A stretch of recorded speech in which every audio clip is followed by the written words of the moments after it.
JMU Athletics and the JMU Alumni Association are teaming up to bring you this free Matazone HD Sportsnet feature presentation from Harrisonburg, Virginia, the campus of James Madison University. Welcome to NCAA Women's Basketball, live from the JMU Convocation Center. It's the championship game of the JMU Invitational, featuring the host Dukes of James Madison and the Spartans of Norfolk State from the Mid-Eastern Athletic Conference. Today's game is being presented to you by the JMU Alumni Association, Comcast Sportsnet, the JMU Graduate School, Intellos Wireless, the JMU Bookstore, Residence Inn, and Fox Hill Townhomes. A very pleasant good afternoon, everyone. A warm welcome into today's broadcast. I'm Kurt Dudley, joined alongside by Evan Nicely. And we do welcome you into today's championship game here on Matazone HD Sportsnet, presented by the JMU Alumni Association. The host Dukes, they improved to 9-3 yesterday behind a double-double from CAA preseason player of the year and this week's player of the week in women's basketball, Kirby Burkholder. She came away with 18 points and 14 rebounds, her fifth double-double of the season, and it was part of a 56-33 win against the Ohio Bobcats. Toya Jiggets chipped in with 11 points for the Dukes on Sunday. Meanwhile, the JMU defense stymied the Bobcats to the tune of 17% shooting, 10 of 58 from the field, 15% from behind the arc, 3 of 20, and the 33 points were the fewest for an opponent dating back to last December in an 88-34 win here in Harrisonburg against the Maine Black Bears. I mention those numbers because this afternoon, those numbers were off the charts for the Bobcats. They set a Convocation Center record 19 three-pointers today, on to Convocation Center record 35 attempts as they blew out Maryland-Baltimore County for the third place game. The final was 84-36.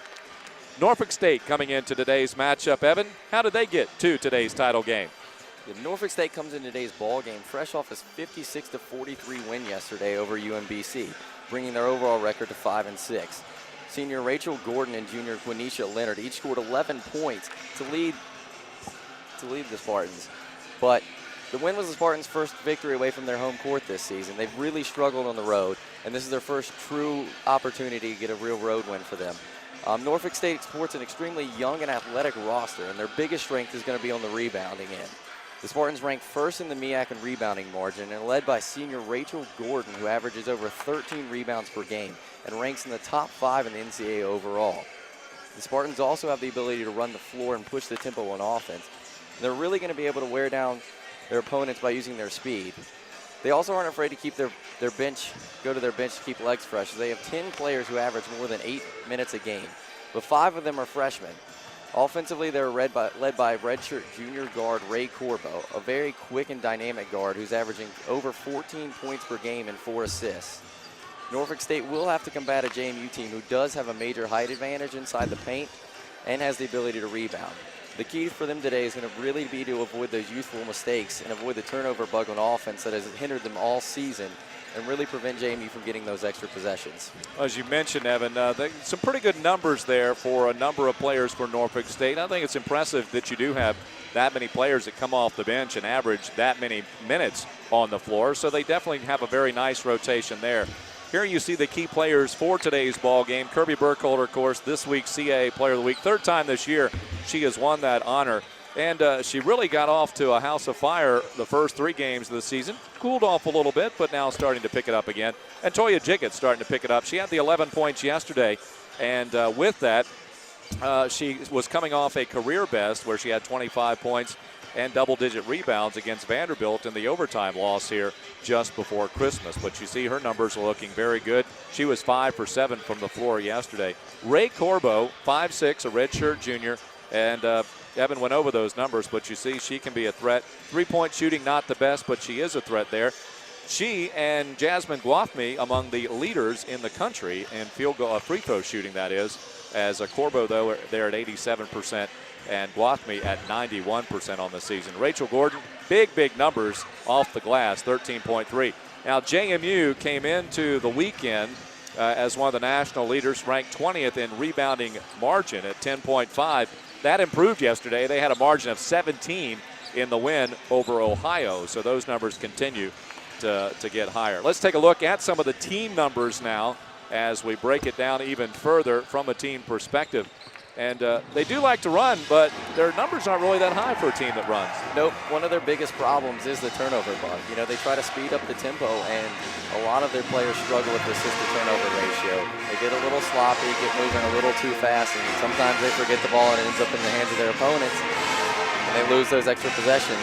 That number could be a lot higher if they avoid that today. And that's very indicated there by the minus 2.6 turnover situation. Both teams about the same free throw, both about the same field goal percentage. I think the boards are going to be very important in today's game. We talked about already the Gardner with her rebounding average of 13.5. The Dukes do have an advantage in rebounding. They do have that height advantage inside. So I think it's really going to come down to hustle between these two teams here today. Yep, and with the Dukes, you know, they have 5 players that are over 6 feet tall, and Norfolk State only has 2 players that are 6 feet tall. So if they hustle it, they should be able to come down with those few extra boards. And especially when you have a guard like Kirby Burkholder going up against a lot of the smaller guards that are going to be Gardner today for Norfolk State, she's really going to have an opportunity to get double-digit rebounding game like she always has been. One thing I failed to highlight there too, Toya Jiggets, she is a Norfolk native, played at Lake Taylor High School, which is a few miles from the campus of Norfolk State University. Less than 5 miles, actually. There you go. You did the Google search, did you? Yep, Google mapped it. Google mapped it, all right. So that sets us up for today's matchup. There's Toya right there, mask and all, as we're ready for women's college basketball here this afternoon. We'll be back with today's starting lineups for the championship of the JMU Invitational after this timeout as you're watching JMU Women's Basketball on Matazone HD Sportsnet, presented to you by the JMU Alumni Association.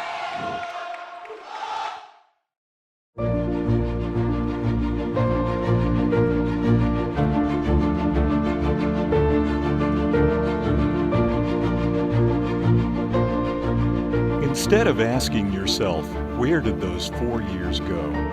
Think about where the next 40 will take you.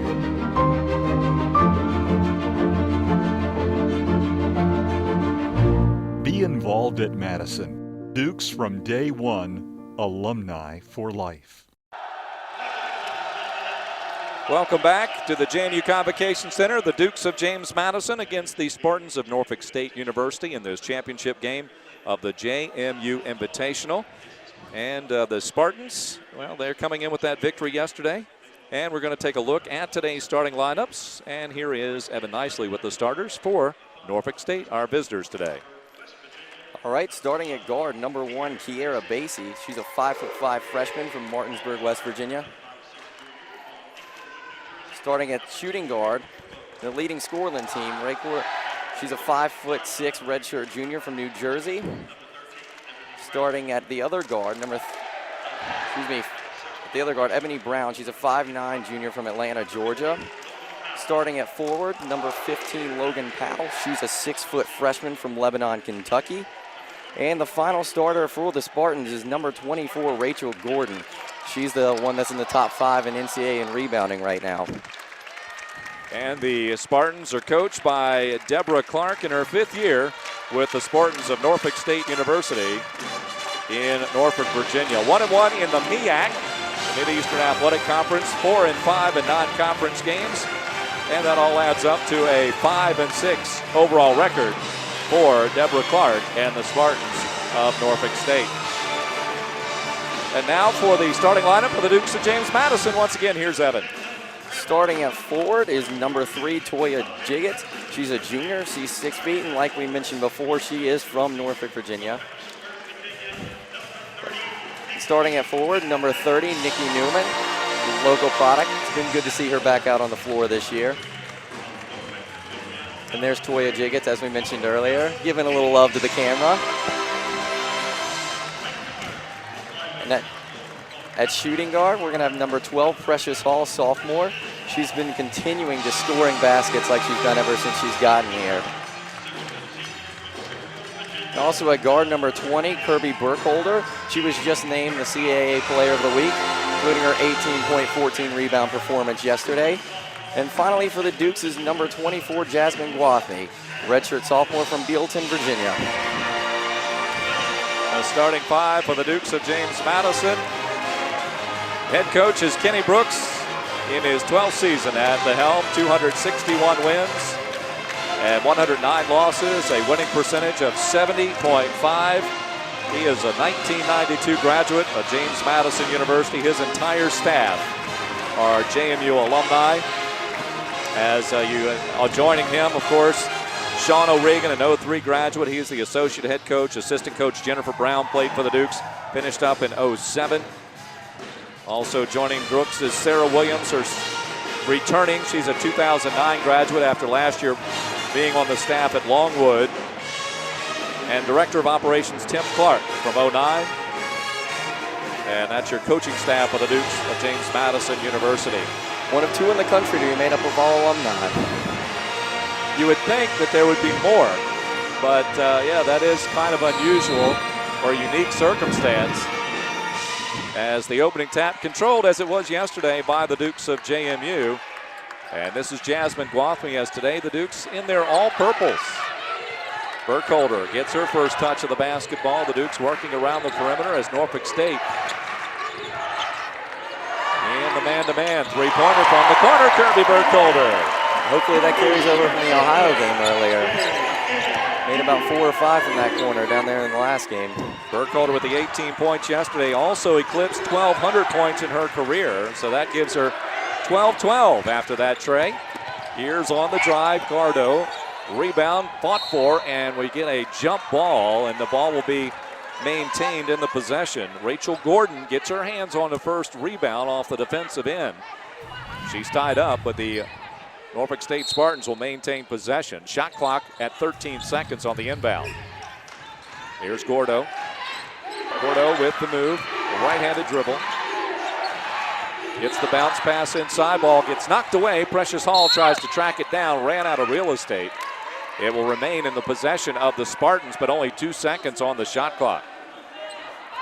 That's what I think JMU's height is also going to give them a lot of problems as far as moving the ball around the paint. Kiera Basie, a 5'5 freshman from Martinsburg, West Virginia, gets it in. Here's the three-point launch. And it's going to be a shot clock violation on the first possession for Norfolk State.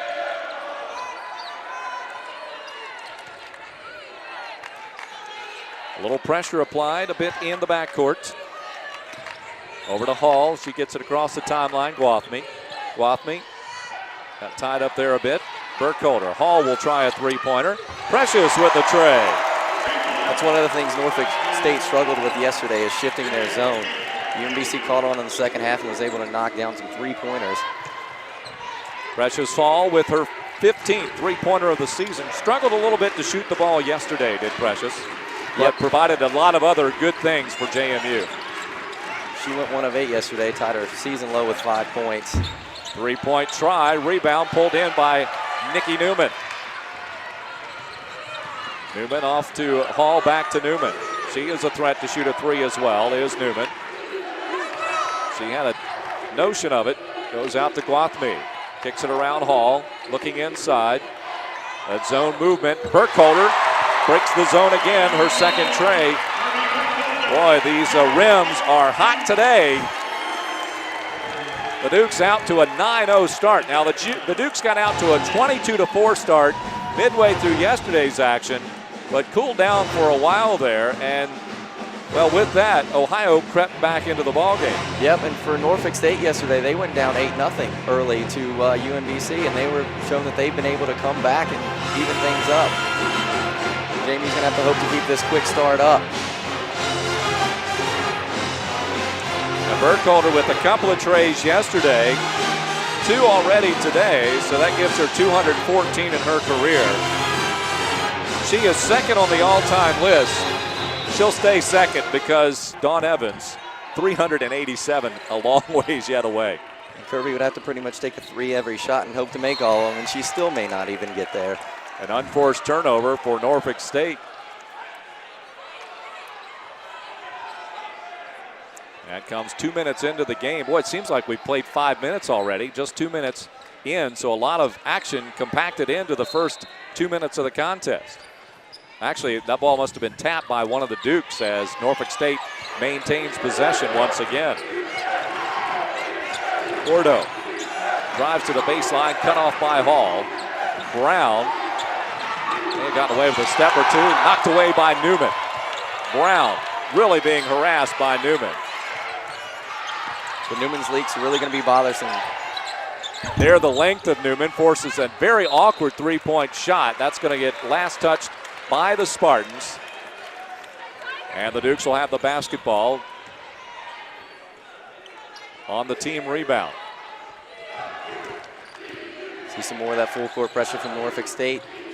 Down inside, Jiggets. She gets blocked. Good possession. Good ball movement with Burkholder getting it inside to Toya Jiggets. And our first foul of the afternoon will go against the Spartans, number 24, Rachel Gordon. And that will send Jiggets to the free throw line. The junior from Norfolk hits. No surprise there, 75% free throw shooter on the season. 27 of 36 to the moment.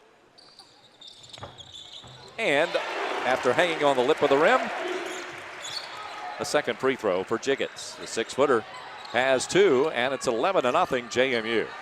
I see James Madison starting to use some full court pressure, trying to force those turnovers. Nearly does so. Norfolk State had a post player wide open as Powell was down there. Powell, the MEAC Rookie of the Week. Had her shot blocked, goes out of bounds. The energy for the Dukes today, much higher than it was yesterday, even during the 22-4 run. As even talking to some of the JMU alumni, Tariq Hislop was here yesterday, as was Lauren Whitehurst, and both of them agreed they hated games like yesterday. You come off a long break, you come off a holiday recess, you don't quite have your legs about you. You're still trying to shake off the extra ham and turkey. Yeah, it's been tough for me to even get up and get in this chair, much less get out there and play a basketball game. So it looks like they've got the holiday cobwebs out. I'm still having a struggle there myself. Inside, turnaround shot looks pretty good, but off the back of the iron. Guathmy couldn't control it. Norfolk State will maintain possession.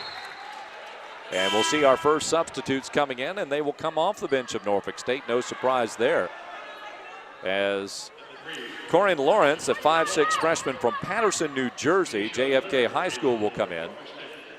As well as Quenisha Leonard, a 6'1" junior from Suffolk, Virginia, out of Hampton High School. 9.1 points, 5.5 rebounds. Yep, and that's what you're going to see a lot of those freshmen come off the bench for Norfolk State. A lot of them get about 20 minutes a game. I was really surprised as I looked at the Norfolk roster. They did not have any Norfolk players. They have some from the Hampton Roads area. Yep, they got a girl from Suffolk, but a lot of surprising, West Virginia, New Jersey, they're from all over the place.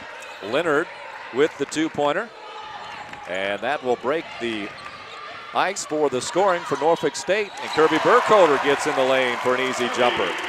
Kirby, a quick 8.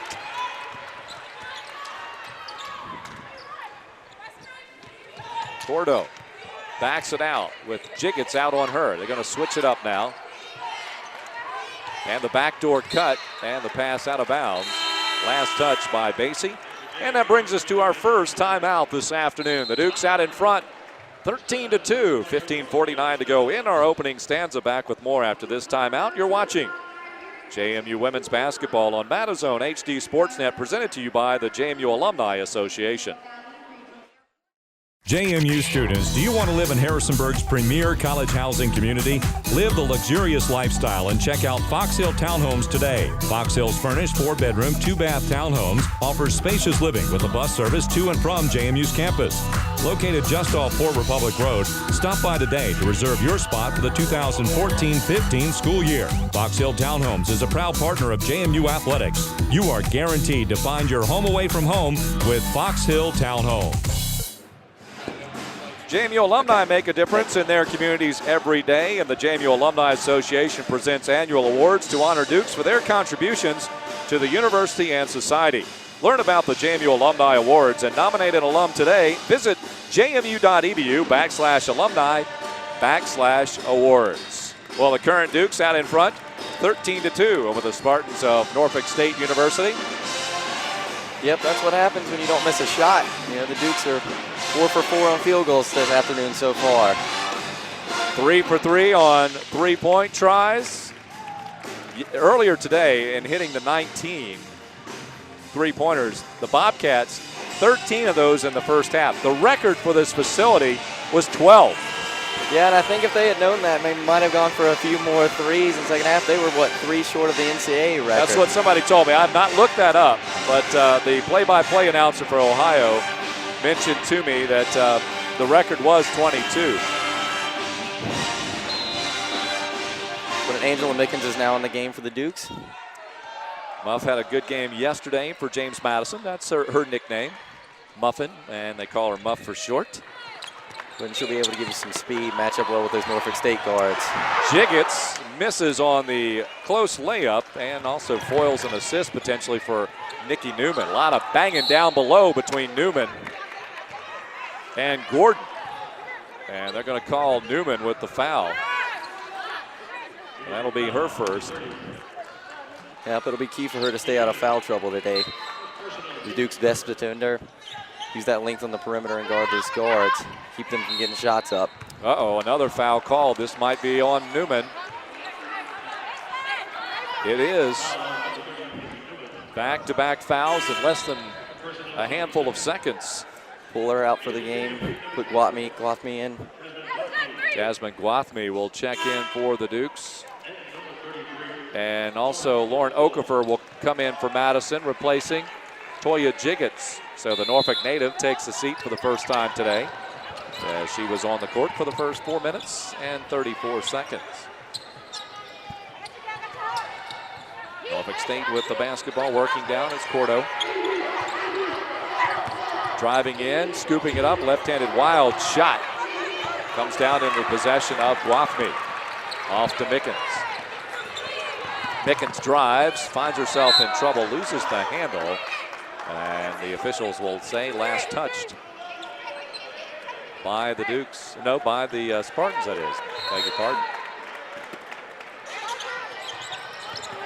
Burkholder. Gwathmey on the move. Pass popped up into the air. Wesley Dean, Norma Jean, and Dwayne Mack, the officials for today's matchup. Neither one of these three were here yesterday. We had actually the crew that worked the JMU Ohio game yesterday worked the earlier game today. But all three of the officials here today are new to this invitational. Gwathmey looking for a second chance, draws some contact, misses. Okafor will put it back home. Able to use that size and get that rebound and put it back up. The 6'3" transfer from Providence College draws some contact with Quanisha Leonard, her first foul. And at the line goes Okafor. She'll try to convert on the conventional three-point play. Left-handed shooter, in and out, and a rebound comes into Leonard's hands. Basie brought it up the court, looking inside. Seemed very intent on getting it inside, rattling around the shot taken by Gordon. Mickens off to a Hall after it was deflected initially by the Spartan defender. Gwathmey down on the baseline. Here's Burkholder. She'll drive, bounces it. I think she was trying to get it to Okafor. Dukes are fortunate to still have the possession. And a little floater tossed up by Gwathmey for her first field goal. 17-2, JMU. And Norfolk State's having the opposite problem. They're shooting 14% so far, just 1 of 7 from the field.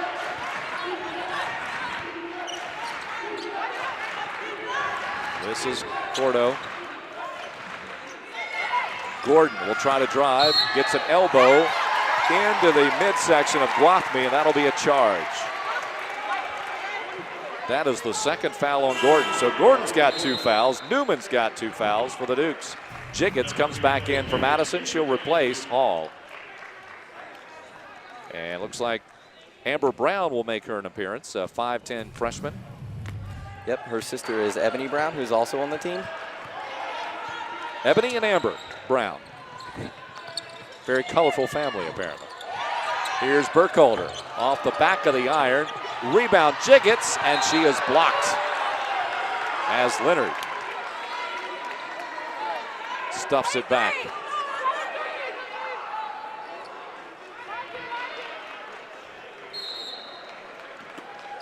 Still a lot of time on the shot clock as the inbound comes into Jiggets.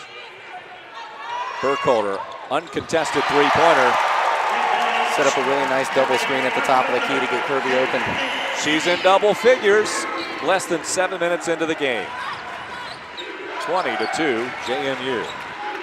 And the Dukes are now on a 9-0 run over the last 2 minutes and 41 seconds. After starting an 11-0 run to begin the ball game. Here's a three-pointer launched, back off the iron, rebound, Okafor. Good battle there for Lauren as she flips it out to Mickens. Muff one-on-one. Thought she might try to go ahead and contest and go to the rim. Here she goes. Wathme gets it inside. Okafor turns off the front of the iron. Rebound off the floor, picked up by the Spartans. Here comes Lawrence. Kicks out right side, open. And Basie hits the second bucket.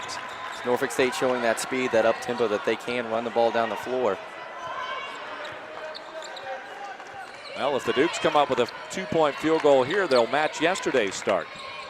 Although Burkholder wants to spoil it with a three-pointer. Spoke too soon. Shame on her. She's got 14. 23-4. So a better start than yesterday.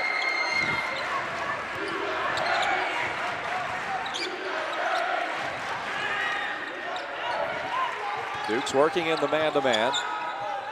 Norfolk State just trying to figure things out here offensively. And as you were mentioning, I think the size has really given Norfolk State some problems. Yep, not only does JMU have size, they're athletic with their size too, which I don't think Norfolk State's seen a lot of this season. Leonard, who grew up in Suffolk, Virginia, with the putback, she leads the Spartans with 4 of the 6 points. Burkholder, here's Jiggets. Jiggets got called for steps. 11:20 to go in the first. 23-6 JMU over the Spartans of Norfolk State. Back with more. We'll take a look at the CA standings when we return. You're watching JMU women's basketball on Madison HD Sportsnet, presented to you by the JMU Alumni Association.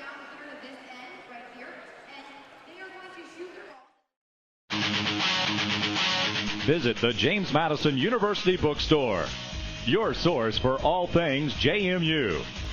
Get your official Duke gear. Open after every football game.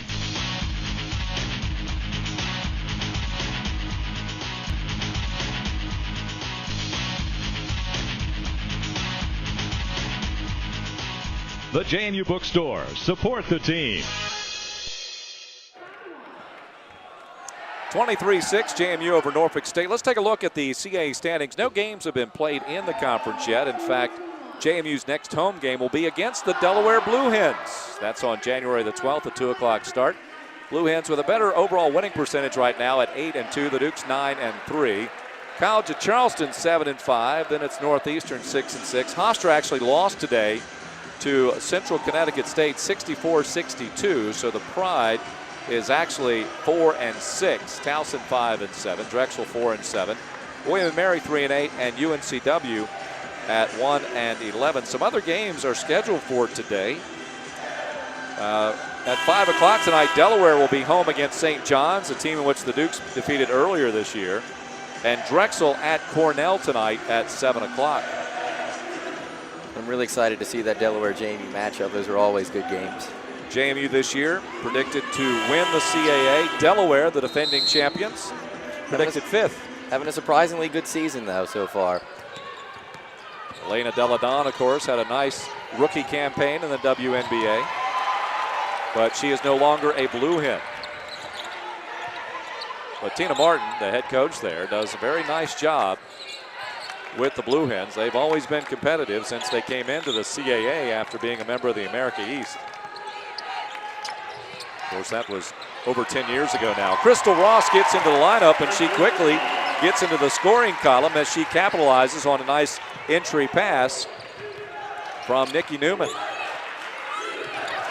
25-6 now. Dominique Harper, a 5'5" freshman from Cincinnati, Ohio, wears number 11. She's in the lineup now. And Jiggets will get called for a foul. I think first time she reached around, she was good without any contact, but then on the follow-up, she gets called for the push. That's her first personal. Team foul number 3. And blocked by Jiggets. That one might have put a hole in the floor. Boy, it certainly put a dent in the basketball. And the Dukes on the sideline enjoying that. So are the fans here, as you can hear the thud on that block. Get a foul away from the basketball. This will go against Hall. We'll see it on replay here, Evan. Yep, just gets the ball on. Toya just gets right up and just spikes that volleyball style right into the ground. That was one of the few blocks where the sound was more impressive than the actual block itself. Just glad that wasn't coming my way. That was a thud. That foul on Hall, by the way, her first, team foul number 4. So whether you're on the block or on the perimeter, the Dukes knocking the ball down. 11 blocks yesterday for JMU.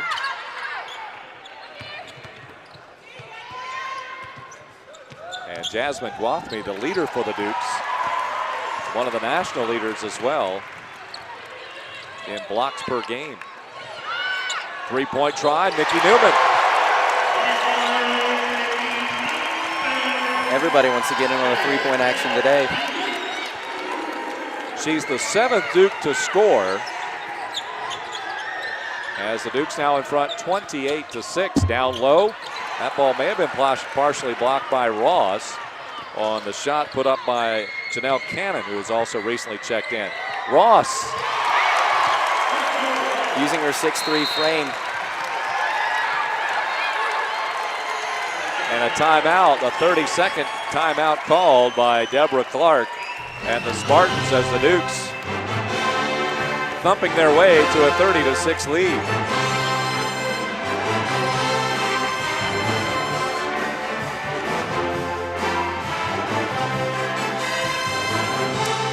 Some of the highlight action re-racked here. Good favorable reaction by the coaching staff. Yep, you got to be happy with a 30-6 start. Shooting 75% from the field, 67% from 3.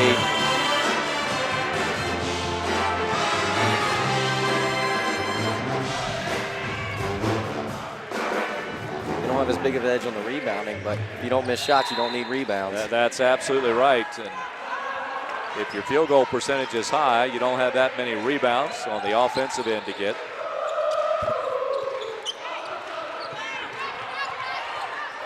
.9:15 to go. Nice backdoor cut and finish.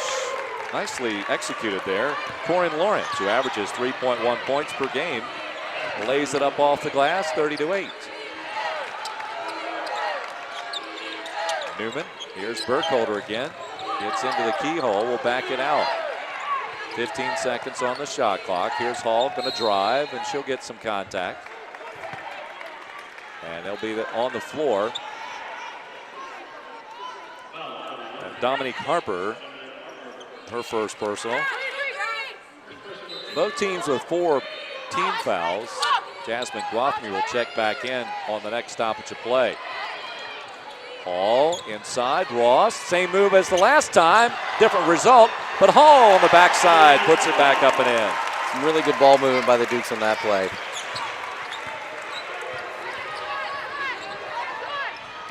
Well, Precious Hall with her second field goal, her first inside the arc. She's got 5, 32-8. And there's the other 21 with the try. Quenisha Leonard, but she misses just as Ross did on the opposite end. Back come the Dukes. Hall explodes to the paint, and she'll roll it in. So far, Norfolk State's really struggling to deal with JMU's size dribbling into the paint. Even Precious Hall's thinking she can do it. Norfolk State, in its win over Maryland-Baltimore County yesterday, dominated inside the paint. As the ball knocked out of bounds, we'll have a couple of subs come into the lineup. As Gwathmey reports back in for JMU. Delicia Griffin comes in, a freshman from Chesapeake, Virginia, by way of Western Branch.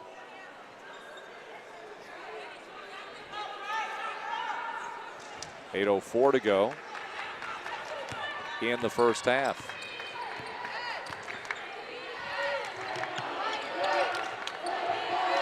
Talked about how the Spartans typically go deep on the bench. The Dukes can go deep also. There's a deep try by Burkholder. Wathme gets the pass over to Griffin. G to G for 2. 36-8. Yeah, the Dukes went 10 deep in their win yesterday over Ohio. And on a short turnaround, that's very important that you can kind of extend the legs a bit, keep them fresh. Of course, the Dukes in a stretch where the schedule is relatively thin. As Leonard gets her 3rd field goal, she's got 6. Worked her way out of a triple team. Ross tosses it up. Last touch by the Spartans. Stops the clock with 7:04 to play in the first and brings us to a media timeout. JMU 36, Norfolk State 10. Back with more after this timeout. You're watching JMU women's basketball. The first of a doubleheader here today on Madison HD Sportsnet, presented to you by the JMU Alumni Association. I knew going to JMU would be more about just getting a master's. I just knew that it was the place for me. I feel as though that I'm a part of the institution. You will never meet a stranger. Everyone is always willing to help you out and to help you through your graduate experience here at James Madison University. The graduate school here is a great choice. The education that you receive is top-notch. It's one of the best in the country. And from here, everything is possible. Hello, JMU Sports Nation. This is your new football coach, Everett Withers. You're watching Madison HD Sportsnet, presented by the JMU Alumni Association. Well, Everett Withers, the new head coach of the Dukes of James Madison, and welcome you back into our telecast here on Madison HD Sportsnet. He and the Buckeyes of Ohio State, just a few days away from playing in the Orange Bowl on Friday against the Clemson Tigers. A lot of JMU Nation fans will be watching that game with interest, I'm sure. Yep, looks to be a very good game overall. Just in general, I'm looking forward to it, tuning in. I was planning on watching it to begin with. Now, with even that much more interest, as I'll be watching it from Wilmington, North Carolina. That's where the men's basketball Dukes will be playing on Saturday. So we'll be heading down Friday afternoon for the broadcast of the game. Yours truly and Mike Schickman there. Great place to watch a game. Wilmington's a beautiful town. I love going to Wilmington, and then it's on to Charleston for our first venture there since the Cougars have joined the CAA. Griffin with a putback, gets some contact. She'll get a couple of free throws. As this foul is called against Corinne Lawrence, her first. Team's 5th. As Griffin goes to the stripe. Hadn't been there very often.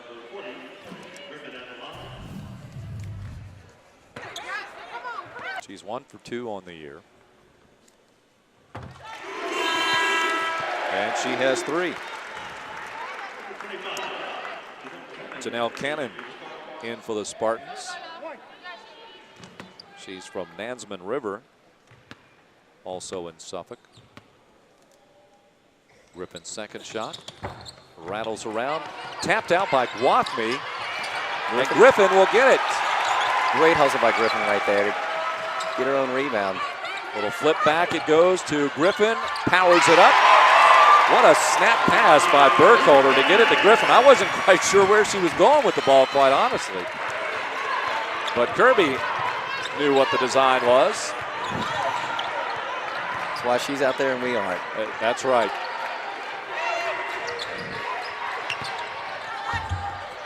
Driving shot by Leonard, who's been successful doing that. She's got 6 points. 39-10. Dukes had only 56 points yesterday. Actually, 56 was the magic number yesterday. First team to 56 yesterday won for both games. We could very well see that same result today.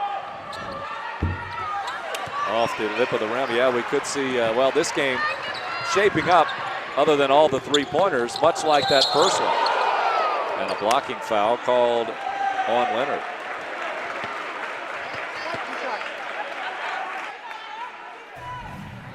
Leonard picks up her second foul.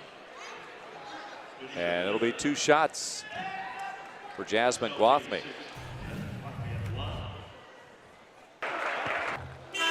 Gwathmey coming into the tournament ranked 16th in the country with their free throw shooting at 91%. She's the one you want to send in line, either her or Kirby Burkholder.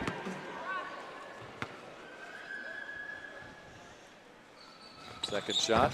Very rare occasion where Gwathmey misses 2 in a row. But the Dukes get the ball back. He's getting a lot of second chance points. Burkholder, a long range 3 off the front of the iron. That is going to be a foul on Griffin as she was reaching over the back.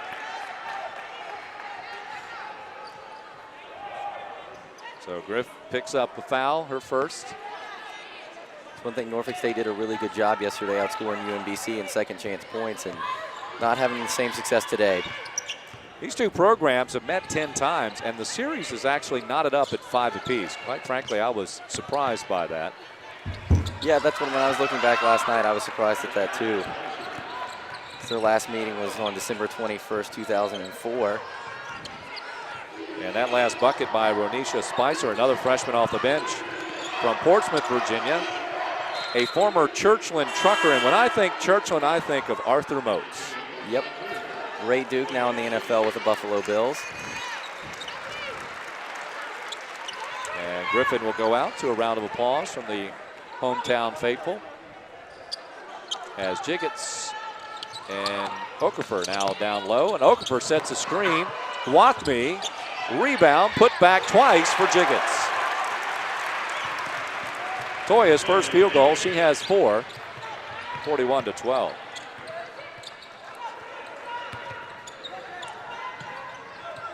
On the wing, it's Ebony Brown.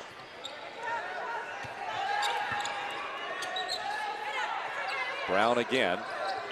Little catch around the perimeter. Porto will drive against Burkholder. Shot clock down to 6. Burkholder defends well. Rebound comes down to Mickens. Done a really good job on Cordo so far. Held to 0 points. Mickens trying to thread the needle. But, well, the thread was a little frayed that time. Didn't quite make it. And a turnover for the Dukes. Norfolk State trying to capitalize on the other end. Ebony Brown, 3-pointer, nothing but net for the junior from Atlanta. That is her 20th tray of the season. Yep, she's one of 3 Norfolk State players that average double figures. Need to see some more baskets out of her. They are wanting to get back in this game. Gwathmey draws a double team, leaves it. That's a 2-pointer stepped into by Jiggett. She started beyond the arc. But she hits the jumper from the baseline. As we approach 3.5 to go in the opening stanza. Cannon wings it over to Brown. Interesting for the jerseys of Norfolk State with the names underneath the numbers, and quite frankly, they don't do a lot of good there. We didn't notice them yesterday because their conference is up where the name usually be, and there's a little bit of white space, and they have their jerseys tucked in. We didn't notice it until about halfway through the second half, and they took a 3-pointer. One of their names popped out. An interesting design, but sometimes design doesn't necessarily work for functionality. We'll be back with more after this timeout. You're watching JMU Women's Basketball on Madison HD Sportsnet, presented by the JMU Alumni Association. Jim and John are both covered by the nation's best networks. Jim uses Entelos Wireless. John does not. Jim saves money every month. John does not. And thanks to those savings, Jim has money left over for hula hoops, a little mood music, and access to the rooftop pool. John does not. Entelos Wireless. The difference is savings. Switch now and get unlimited data, text, and talk for just $79. We want you to be a part of our halftime today. So we'd like for you to send us an email here this afternoon. Madazone@jmu.edu. or you can tweet us at JMU Sports as well. Whether you're a fan of the Dukes, a fan of the Spartans, let us know who you're rooting for, where you might be watching from here today. Even if you're a fan of the Pep Band. We oftentimes do get some email from Pep Band fans also. Pep Band, they're always good. Never have a bad performance. I tell you, they make you work when you get here at the combo. In a good way. As you see some of the highlight action. Yeah, Chad Reap, there's Toya Jiggets, by the way. Good numbers for Toya.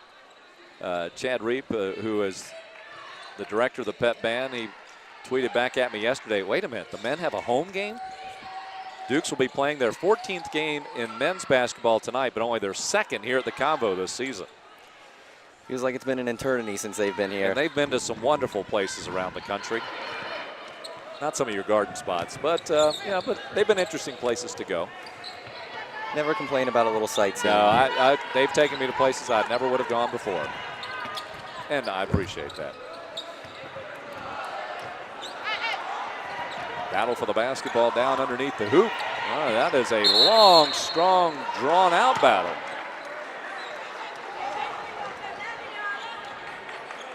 Jump ball that'll go the Duke's way. So the possession error came into effect twice here in this first half. And Ebony Brown will come back in. As she comes in, you heard shooter from the JMU bench. I think Jennifer Brown shouting that out. A lot of Browns in the building. There are. Step back by Jiggets. We're going to get a foul, and this will go against JMU. Precious Hall picks up number 2. Team foul number 6. Dukes have cooled off a little bit, just shooting a hair over 50% so far, but still shooting 50% from three-point range.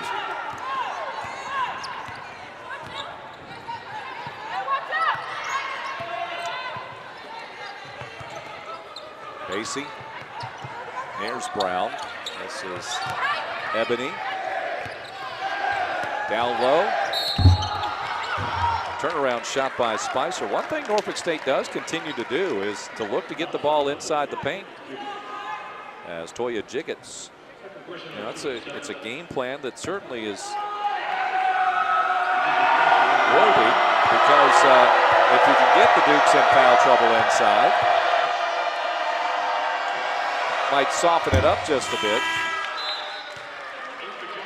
Thankfully for the Dukes, they're a little deeper in the post than they were last season. Okafor, who sat out last year as a transfer, comes back in for Jiggets.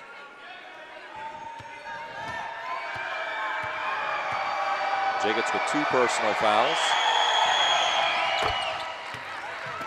And 2 for 2 for Spicer, as she has a field goal and a couple of free throws here in the first half of play. Long pass knocked away. The Spicer's one of those other freshmen for Norfolk State. Seemed like there are a lot of freshmen playing in this tournament. There's Coach Kenny Brooks of the Dukes, former point guard for Lefty Drizel. A local product as well, Waynesboro High School.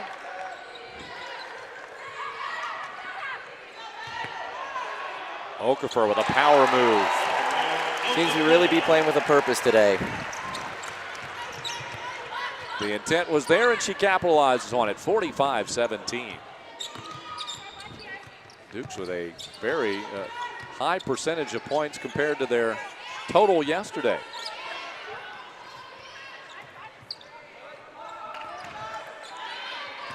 Trying to drive by.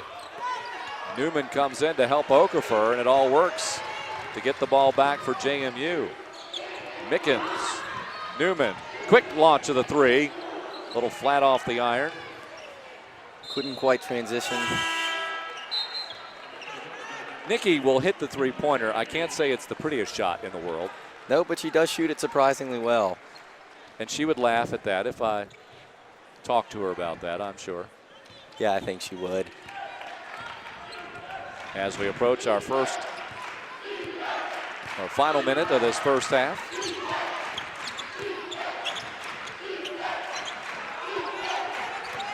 Gordo's been quiet, averages 13.8 points per game, and she is at 0. I'm sorry, she just had, yeah, she's at 0 thus far today.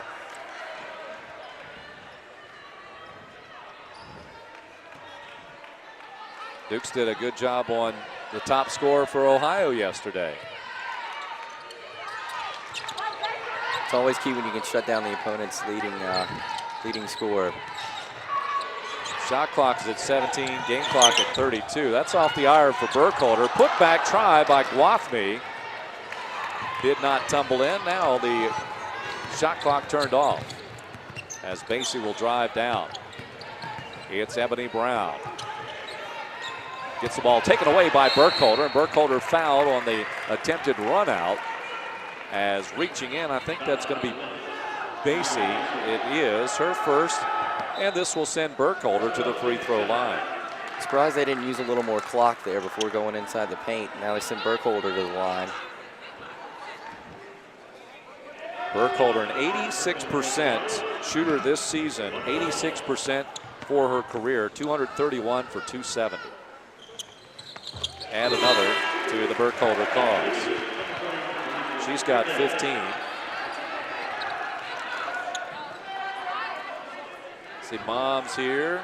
Cassidy's here. Jordan may have to work today. She's not here. I don't see her unless she's sitting in a different seat from her normal location. It must be nice for them to have such a short trip. All the way from Bridgewater. Their trip is as long as mine. They live right across the street from me. Spent a lot of time, particularly in the summertime hours, enjoying company with the Burkholder family. Three-pointer at the buzzer. It would have counted, but it's off the mark. And that'll do it. A 30-point lead going into the locker room for James Madison. 47-17. Well, Evan, there's really nothing to say other than the Dukes got off to a blistering hot start. Yep, shooting 6 of 14, 42% from 3, 48.6% from the field. And they've really stifled Norfolk State. You know, they forced them into turnovers, and they have just dominated on the glass, especially on the offensive end. The few shots that they've missed, they've come back down with them and put them right back up for some points.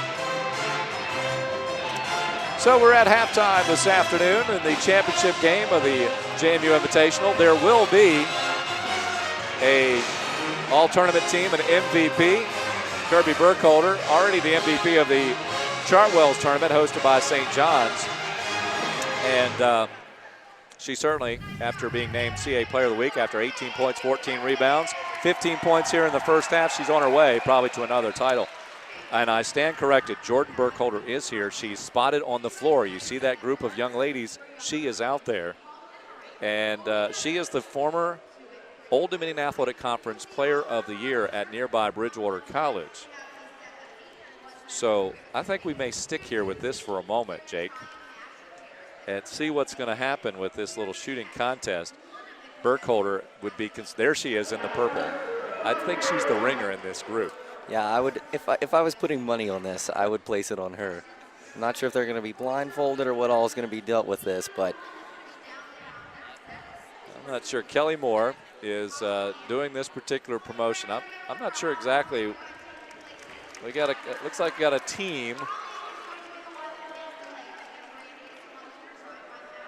All right, so they're going to team up here.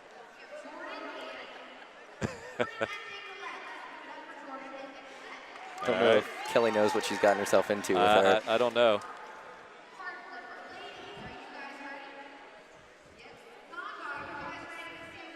But it looks like, whoop, Burkholder got an early start here. All right, Burkholder got her layup. So for every layup, she gets to try to match a card. Oh, okay. What it seems like. Oh, yeah, I see. So you have one as a designated card flipper, the other the designated shooter. So I think that was an easy choice for that team. Well, they got a match down on the left end. Well, one to our left, we'll say. Actually, they're tied 1-1 now. There's Burkholder again. They have 2 matches down here. She might get upset in this.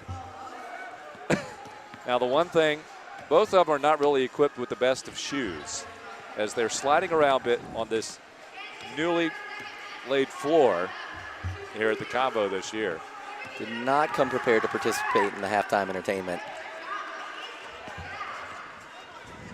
And it looks like the Burkholder team did win, but a valiant effort by both squads. Pretty interesting there. I'm still not sure if she scored enough points right there to match what Kirby's done so far. Nope, she didn't take any trays, but they are the winners. We're going to take a brief break. Again, a reminder that you can join us here at halftime. We'll check the email bag here and see if we get a few, and we'll give you a shout out here today on Matazone HD Sportsnet. There's that email address once again, or you can tweet at us. I'll take a look at that as well as you're watching the JMU women's basketball this afternoon on Matazone HD Sportsnet, presented by the JMU Alumni Association.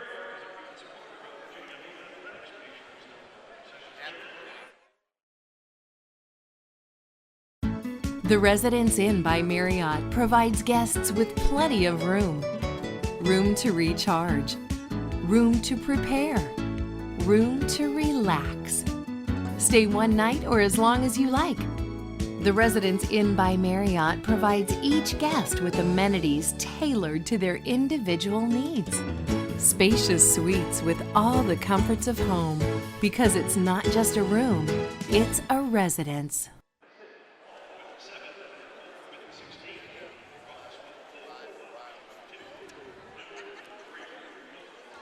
Welcome back to the JMU Convocation Center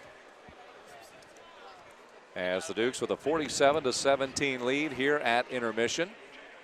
A reminder, this is the first of 2 games on Matazone today. We'll have the men tonight as Brian Hansen will join me as we bring you the Dukes against Ball State. JMU at 4-9, winning 2 of their last 3 games, including their last outing, which was a victory over the Hampton Pirates there in Richmond. You know, the Dukes are now 4-0. They have a 4-game winning streak on the Richmond Coliseum floor. It's a good place to be. But they won't return there anymore this year because now the tournament is up the road in Baltimore at the Baltimore Arena. But the Dukes tonight facing a team 2-7, the Ball State Cardinals. Cardinals out of the MAC. That'll be the second team from the MAC the Dukes will face this year. Earlier this year, they defeated Northern Illinois in a tournament there on the road earlier this season. Well, a couple of emails have come in. Again, you can shoot us an email here this afternoon. Let us know where you're watching from, who you're rooting for. And first of all, we have the Copland family. They're wishing the Dukes a very happy 2014, watching the game from Chile and over New Jersey. Enjoy the Matazone video broadcast, and a big, big thank you to the Alumni Association. And we do indeed thank the Alumni Association. Also, Ladies' Mom is watching today, Carlene Okafor McNulty. And she said, yes, let's go Dukes. Always good to have Mom tune in. Yes, that is indeed the case. And I would suspect we certainly have a lot of JMU fans that are busy working today. I don't think the crowd is going to be quite as big this afternoon as it was yesterday because a lot of, for example, Kenny Brooks' mom. You know, she left yesterday and said, Happy New Year. And I said, well, we'll see you tomorrow. She goes, no, we got to work tomorrow. So she will not be here today. She's out working. A lot of folks having to work here between the holidays. But maybe a few are sneaking a peek on Matazone here this afternoon as well. And if you do, you can still send us an email. We won't let anybody know. Right. We won't tell your bosses. We promise. Won't tell. That's right. We won't do that. So you still have plenty of time to shoot us an email here. Evan and I are going to take a brief break. We'll be back in just a few moments here as you're watching JMU women's basketball on Matazone HD Sportsnet. The Dukes leading here at halftime, 47-17.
Well, just a couple minutes away from tip-off of our second half. JMU with a 47-17 lead. Well, Evan, you talked a little bit about some of the numbers there as we close the first half, but for the benefit of our fans, how about taking a look at some of the individuals and the bigger numbers that you might see from the first 20 minutes of play? Well, the biggest stat that's going to pop out to you is obviously Kirby Burkholder. She's almost outscored Norfolk State by herself. You know, if she was playing by herself, it'd be 17-16 at this point. She's been 4 of 9 from 3, 5 of 10 from the field. She's done really well. She's been a key for them. And then also for the Dukes, Precious Hall, 7 points. You know, she only had 5 points yesterday, so for her to get back in her scoring groove has been really key for them. Then also down low, Lauren Okafor, Alicia Griffin, all of them have been really key in rebounding. You know, between the few of them, they've almost got 7, 8 boards, and they've mostly been on the offensive end. The Dukes as a whole have 13 offensive rebounds. And they outnumber Norfolk State 24-14 on the glass. For Norfolk State, you know, one of the keys, they've only got 17 points, but they've got 11 turnovers. They haven't done a very good job of keeping the ball in the hands of their own players, and they've lost a lot of possessions that way. Yeah, when you're out-rebounded by 10, and then you give up 8 more possessions on turnovers than your opposition, and it's not a surprise you can be down by as many as they are. The 30 points here at halftime. Yep, and like we mentioned, the assist-to-turnover ratio, they've got 11 turnovers to 5 assists today. So Dukes with a good job in the paint, 20-8. Off turnovers, 15-5. Second chance points, 14-4. Dukes with more offensive rebounds than defensive rebounds, 13-11. Fast break points the same, 2 apiece. Bench is about the same too. JMU with 13 off the bench and 12 for Norfolk State. Largest lead by JMU. The lead right now, 30 points. And Norfolk State will try to cut into it early here in the second half of play as we're back underway. And right away, a 3-pointer launched by Cordo, who was scoreless in that first 20 minutes. And the Dukes come up with a rebound. She's really struggled against the link today. No points is a real surprise from her. Newman with the ball fake. She'll cut through. Guathmy couldn't find her. Burkholder, 3-pointer, top of the circle. A little flat on the shot as Rachel Gordon picks up a rebound. Gordon averaging 13.5 rebounds per game. There's a rebound and putback for Leonard, who's been most effective. She's got 8 points. And Gordon with only 1 rebound in the first 20 minutes. 2 biggest players for Norfolk State haven't been effective at all. Kirby down inside to Jiggets. Jiggets spins, soft touch. It's good. Jiggets is a very good shooter down low. She doesn't take a lot of bad shots. She's leading the CA in field goal percentage at the moment. And as long as she takes good shots, they'll keep feeding her the basketball. Probably one of the things that you find in basketball is a post player that wastes the shot or turns it over has a tendency not to be fed in the future. And they're starved for offense. Rachel Gordon gets on the board. That's her first 2. Burkholder looking to step back. It's Hall. Guathmy comes top of the frame. And we get a foul off the basketball. This is going to be against Norfolk State Spartans, as Leonard will get whistled for the 3rd time this afternoon. But she has been effective. She was a starter earlier in the year. Now she's spent a lot of time coming off the bench the last few games, but she's still been effective. That resets the shot clock as well. It goes into Burkholder. Newman steps back out. Skips the pass over. Hall sets for 3. Rebound, weak side, Burkholder. Burkholder up and under with the move, and count it.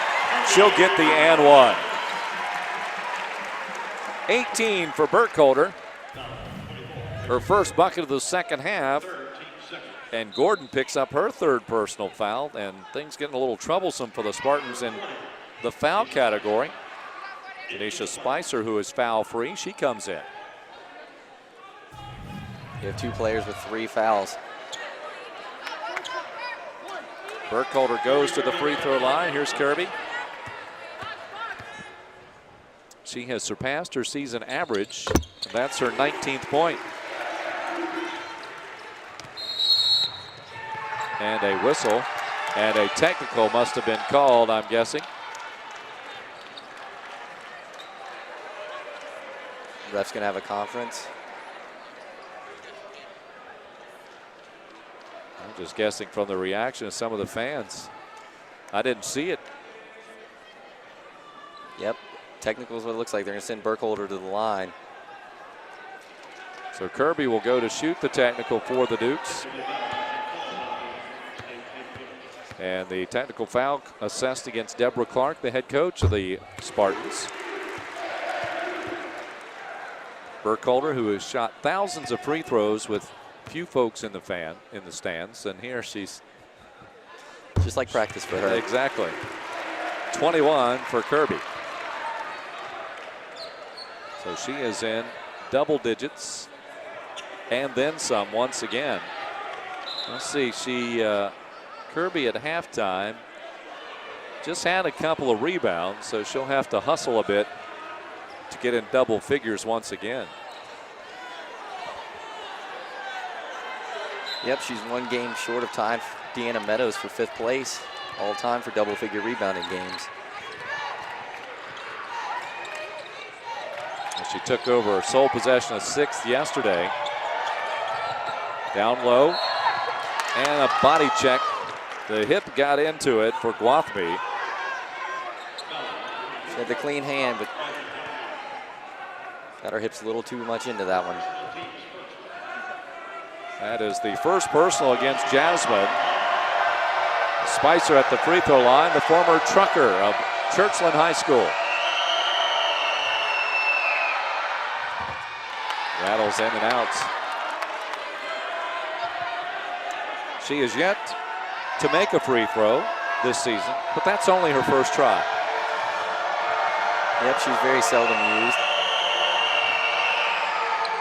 And she does capitalize here. She's got 5 points. First 5 points of the season.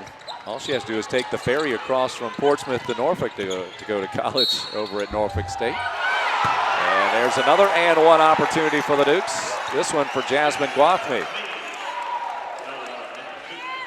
Jasmine's such a good athlete, as you can see here on the replay. Got very good body control. She had her body actually turned away from the basket, which is why she was grinning coming out of the shot. Rebound Jiggets, and she's fouled right away. The one where you just throw it at the hoop and see what happens. Amber Brown, the culprit this time. And Hall way out high. 56 points for the Dukes. That's what they finished with yesterday. And Burkholder, Newman rather, the other former TA Knight. Waste no time, gets up there and just says, I'm going to shoot it. We're going to draw contact. I'm going to go to the free throw line. There's Nikki. Nikki may have got poked in the eye that time. Flips it up and gets the favorable roll. So Nikki's become a much better free throw shooter this year, but last year, when she couldn't run into a whole lot, I'm assuming that's what she practiced. It may have been, yes, because she did have the foot injury, so she was limited on what she could do. Second shot good. So Nikki Nunu with 5 points. James Madison going back to a press. And the 2-point shot from the baseline. Rebound comes down Guathmy. Guathmy 1 on 3. She'll slow it up and wait for the rest of the Purple Dukes to come on down. Newman backs it out. Had a notion of passing it inside to Jiggets. Lost the handle. Last touch by the visitors.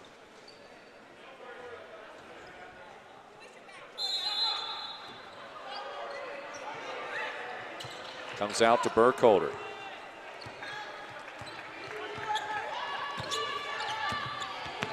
And Guathmy knifes her way through for her second field goal.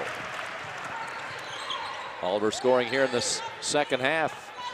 Hall with harassment.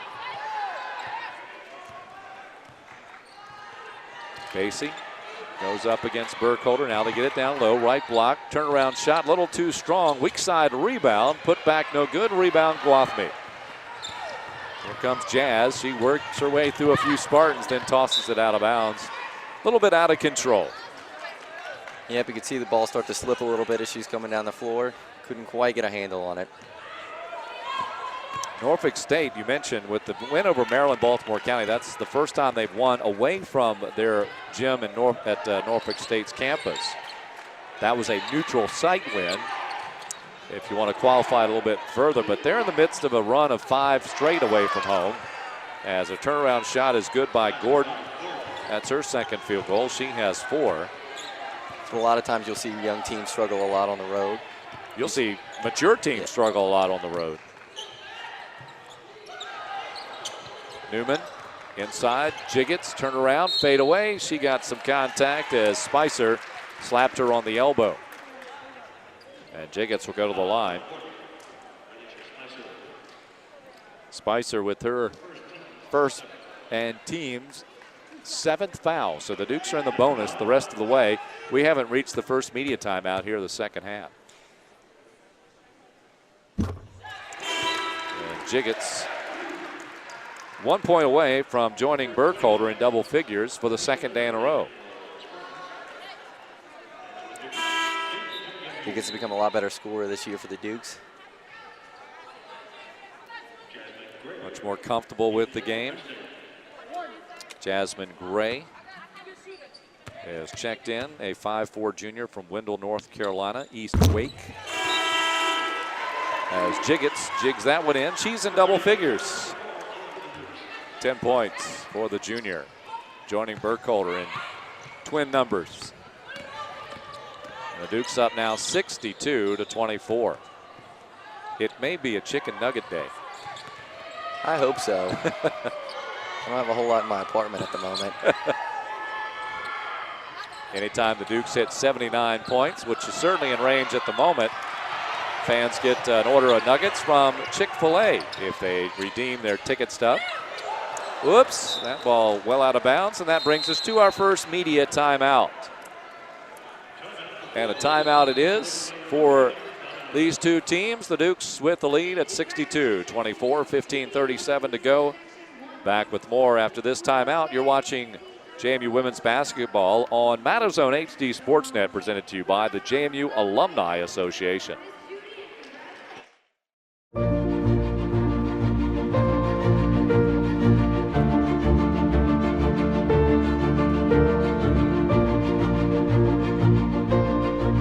Instead of asking yourself, where did those 4 years go? Think about where the next 40 will take you.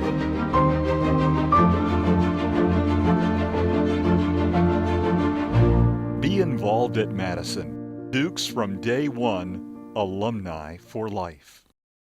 JMU student. 15:37 to go in regulation. The Dukes out in front comfortably, 62-24. Some of the youngsters in the stands enjoying the cheerleaders at the moment, as well as the pep band.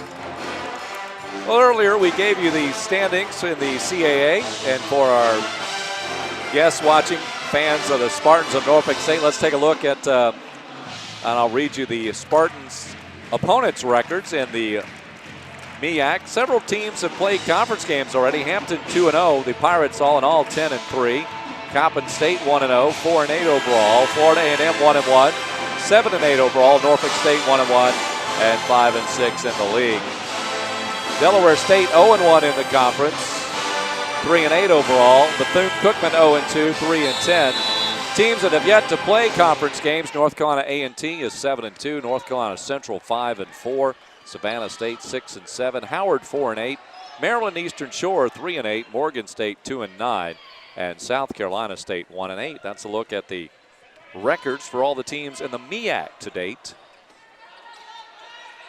As again, a couple of 4 of the teams, or 6 of the teams, have already played conference games. Cordo finally gets on the board with her first bucket of the afternoon. Cordo, a 41% shooter, but she did not find the hoop until just now.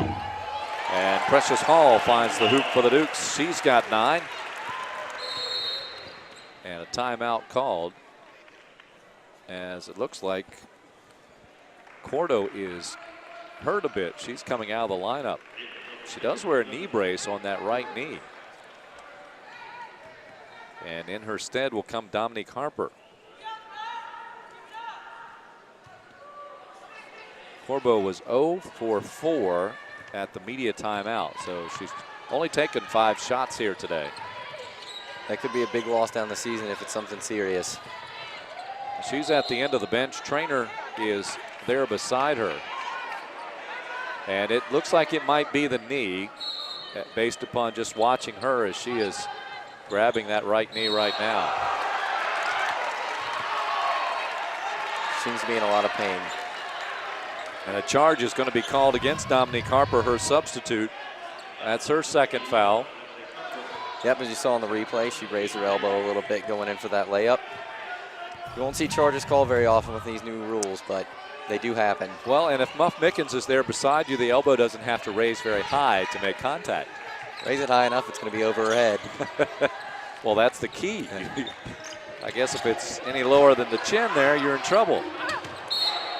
And that's the air ball for Burkholder. She's good for one of those a game. Yep, and good news for the Dukes. It's come with a 64-26 lead. She and her baby sister Cassidy have that in common, I think. Good for 1 3-point air ball per ball game.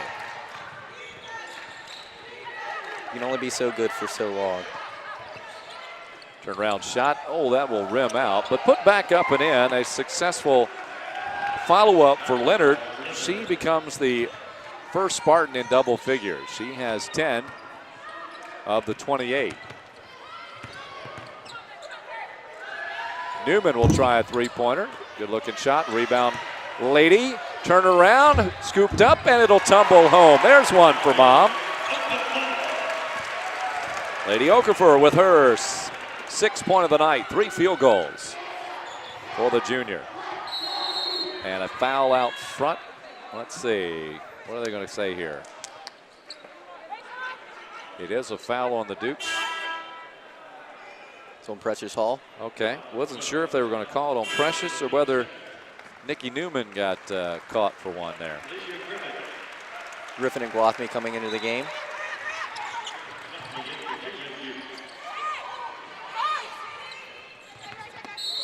And a foul called on Griffin, who just did check in. That'll be her second. Just a little slow moving her feet.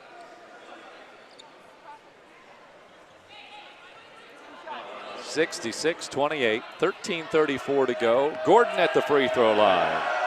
Rachel out of Woodbridge, Virginia, Osborne Park High School. First one dropped in, she has 5. Averages 11.5, 13.3 rebounds. Only got 4 rebounds this afternoon.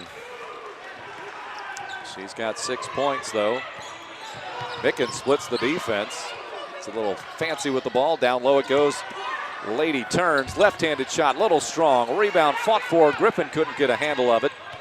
And it's going to come out to Harper. Harper left wing, and a step will be called for Lawrence. Kind of got herself caught in between. She looked like she wanted to pass it and then looked like she tried to change her mind just a little too late.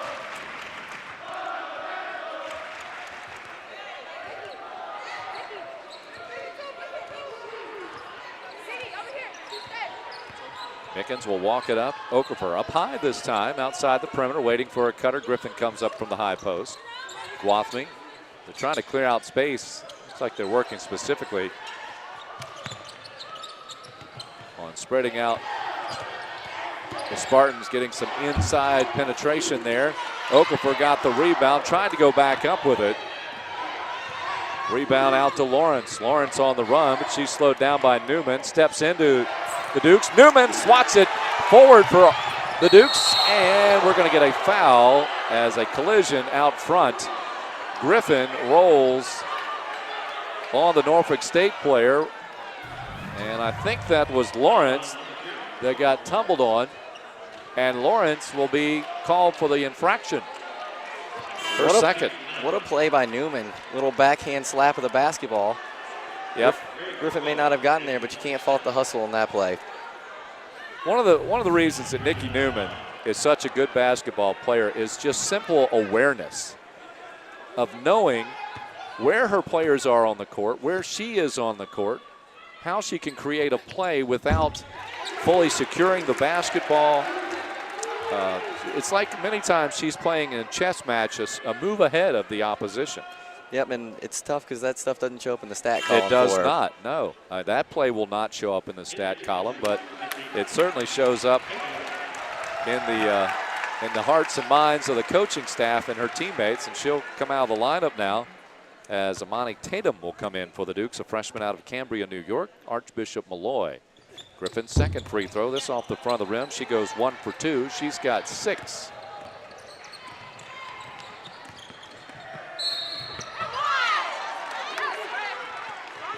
Back come the Spartans, and they'll get 2 and an and 1.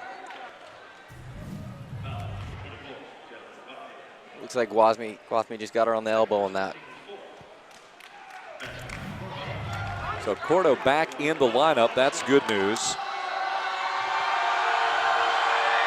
She'll go for her 5th point here, and she gets it as she converts on the 3-point play. 67-33. This is all the points the Dukes gave up in yesterday's win.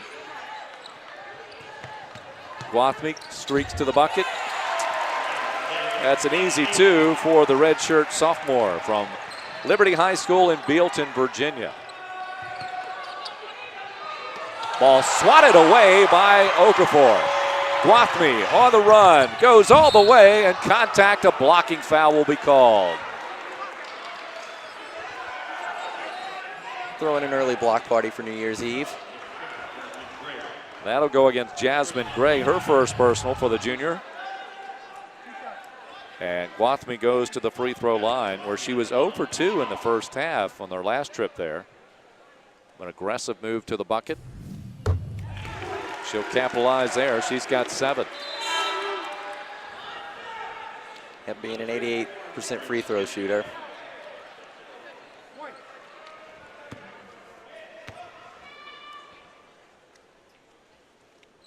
Combo goes quiet while Gwathmey drops in another. She has 8. A number of Dukes on the cusp of reaching double figures. Okafor with 6, Griffin with 6, Precious Hall with 9. And there Gwathmey with her 8. And a foul going up on the shot.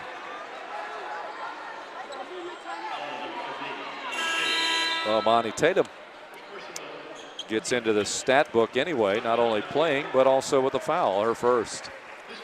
11:50 to go in our second half of play. The Dukes out in front, maintaining a comfortable lead. 71-33 is our score. Back with more of JMU women's basketball after this timeout. You're watching the Dukes on Matazone HD Sportsnet, presented by the JMU Alumni Association. Jim and John are both covered by the nation's best networks. Jim uses Entelos Wireless. John does not. Jim saves money every month. John does not.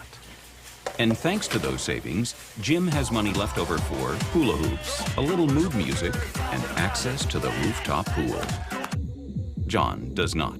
Entelos Wireless. The difference is savings. Switch now and get unlimited data, text, and talk for just $79. Little slam dunking contest here for some little dunkers. It's a nice 360 right there.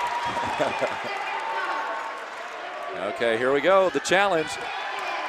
Very fundamentally sound. All right, they're rooting for one. Let's watch that on replay. We got that on replay? There we go. Nice little try on the first time.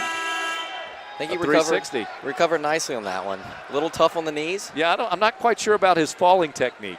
But he's young. He can get up. He'll be fine. Yeah, I did that when I was young. Now I can't get up. At the free throw line, Dominique Harper want to give a shout out to Robin Fletcher, a fan of Norfolk State and a mom. She says, let's go, number 21, Quanisha Leonard. According to her bio, Quanisha's one of 8 children. Wow. Great lady.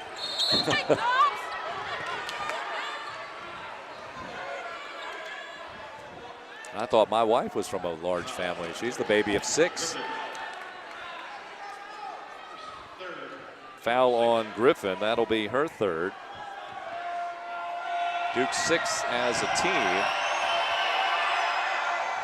And here is Harper at the free throw line. She's in the scorebook. It's her first point. She'll try for another. Back of the iron, rebound, Burkholder. Tatum will bring it up. So I was saying earlier, Norfolk State in the midst of a series of games on the road as that ball stolen away by Gray. You know, a 5-game road string sounds pretty long, but considering that the men's basketball Duke's been on the road but for 13 of their first 14 games, including 8 in a row, 5 in a row is nothing. Yep. They'll be home tonight, will the men. They got a stoppage of play. Must have lost a contact at the other end. As looks like Griffin may have lost it. HD cameras in there trying to help her find it. Let's see. Let's see if we can get a glare there. That's not it there, is it? You do have a lot of contrasting colors. I don't know if that's good or bad for a contact search. But looks like they may have to go to the reserve as Dr. Erin Cash reaching into her bag of tricks to pull out a contact for Miss Griffin. Thankful I don't need glasses or contacts yet. I wear the glasses every day.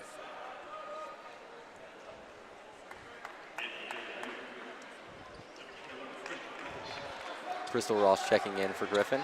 Saying about the schedule. Next up for Norfolk State, Sunday the 5th of January, they will be up in Philadelphia to play Pennsylvania. I hope they get a chance to play in the Palestra, that classic arena. After that, into conference again at Maryland Eastern Shore, rather, and then against the Hornets of Delaware State Saturday and Monday, the 11th and 13th. And for them, you hope that, you know, this road streak, kind of a trial by fire, gives a lot of those freshmen some experience. And Okafor with the feed in. Okafor with 8, so she's approaching double figures. She's played really well for the Dukes this afternoon.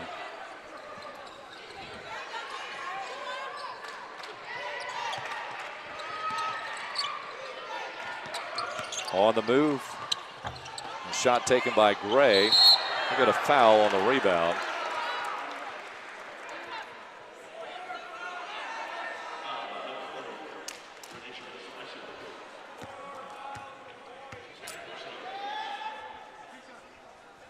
Fouls on Spicer. Yep, and she got a little spicy with that one. Her second foul. It's too easy, isn't it, Evan? Way too easy. Called with the free throw. Hopefully it doesn't put a damper on her afternoon. She's played great this afternoon for them. Come off the bench to do a nice job, 5 points. Especially averaging 0.0 coming into this afternoon's game. Burkholder off the front of the iron, rebound Okafor. And we get a jump ball, possession error will favor the Dukes of JMU.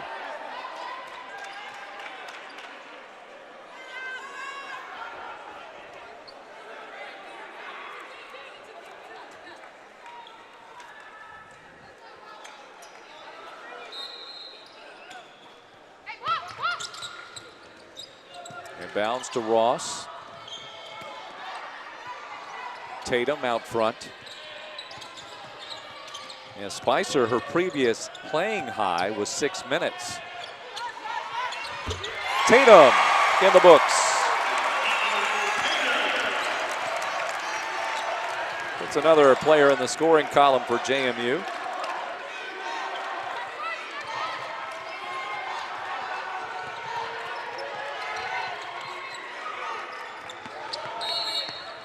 And another stoppage of play.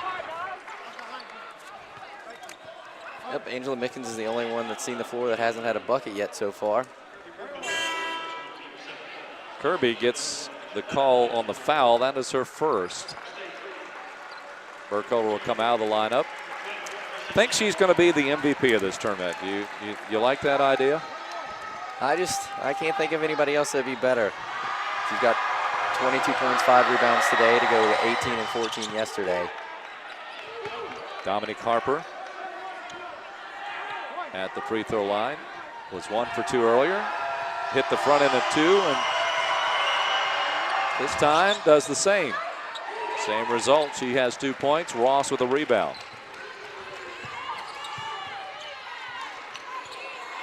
That field goal by Tatum, by the way, just her second of the season. She hasn't had a lot of chances. She making her 8th appearance. Yep, just a freshman. And in those previous 7 appearances, it averaged just 4.6 minutes. As Okafor, nice step on the baseline to try to free herself up to the rim. And will draw some contact. She'll go back to the free throw line. It's tough when you got Mickens and Burkholder and Precious Hall playing in front of you. Good group to learn from, though. Juanisha Leonard picks up her 4th foul. Uh-oh, Mom. As Okafor has 9. Newman back in for the Dukes. And with the 4 fouls, Leonard will report back to the bench for the Spartans, and she'll be replaced by Rachel Gordon. The lady hits another. She's got 10. She's the 3rd Duke in double figures. Burkholder was there. She got there in a hurry. She's got 22, does Kirby. 10 points for Jiggets, and now 10 for Okafor. Yep, she's got 8 rebounds, too. Close to a double-double. Good day's work, and still some work to be done. Still a quarter of this game yet to be played. A little less than that, actually. Long range 3-pointer by Basie. She's got 5 points. That's her 7th 3-pointer of the year. 21% shooter from behind the arc. Not a great shooter, but she knocked it down that time. And that one knocked down by Jiggets. And that's also, it's Jiggets Nuggets time. Yeah, these fans, they know when they hit 79 points what that means. Everybody's going to be going to Chick-fil-A in the next 24 hours to get a free serving of chicken nuggets from our friends at Chick-fil-A, who are great supporters of this athletic program, and particularly the Duke Dog, the Puppy Pound, that is. Yep, I actually coached the owner of Chick-fil-A's son in rec soccer up here in Harrisonburg. Oh, I thought you were going to tell me you remember the Puppy Pound. I didn't know that. But you coach some puppies then, is what you're saying. Foul was on Crystal Ross, her first, and that allows Harper to go to the free throw line. Well, she's continuing this pattern. She hits the front end.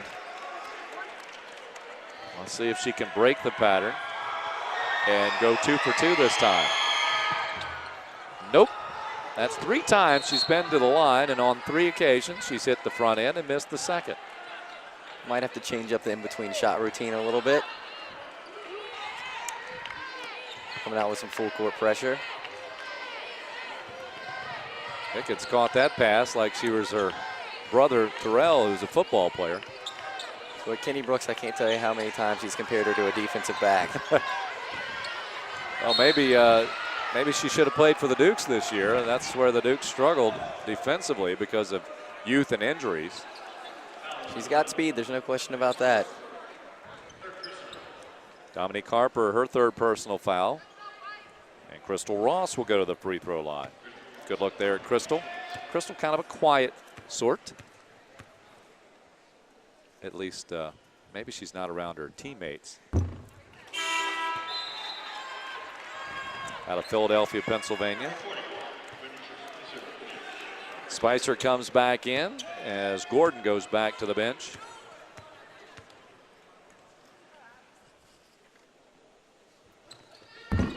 And Ross rolls it in. She has 5 points.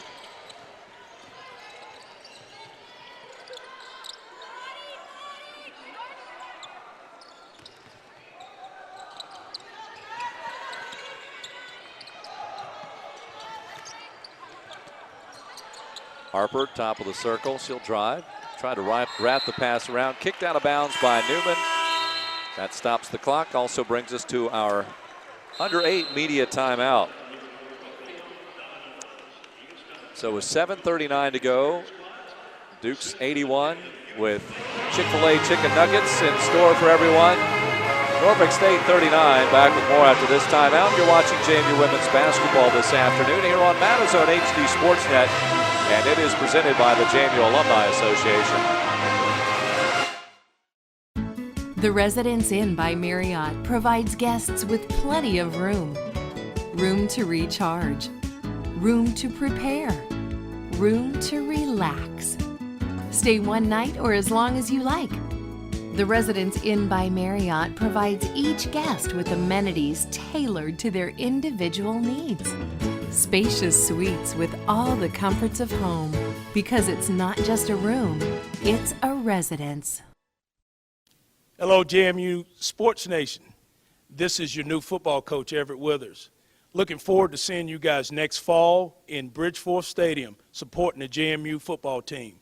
Go Dukes.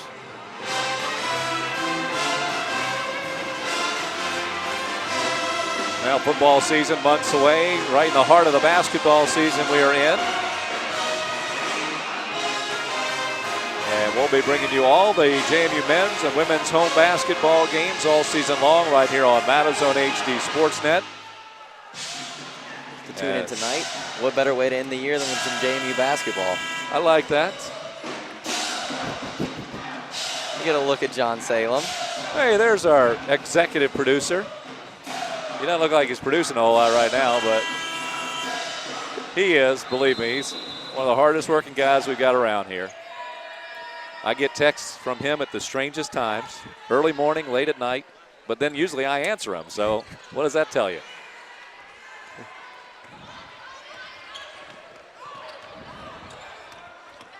Pass a little behind Newman on that one.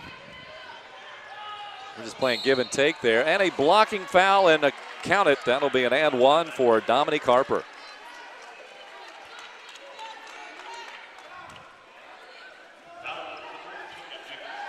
Toya picking up the personal foul. That's number 3 on number 3. Well, Harper making a living here the second half at the free throw line. All right. 4 for 4 on the front end. At least you didn't have to shoot in a back end on that one. That's right.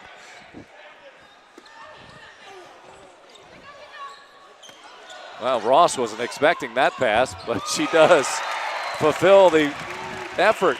7 points now for Ross. Duke's getting very good balanced scoring. Burkholder's got the big number, but a lot of others between 8 and a dozen points. And very good getting points inside and outside the paint today.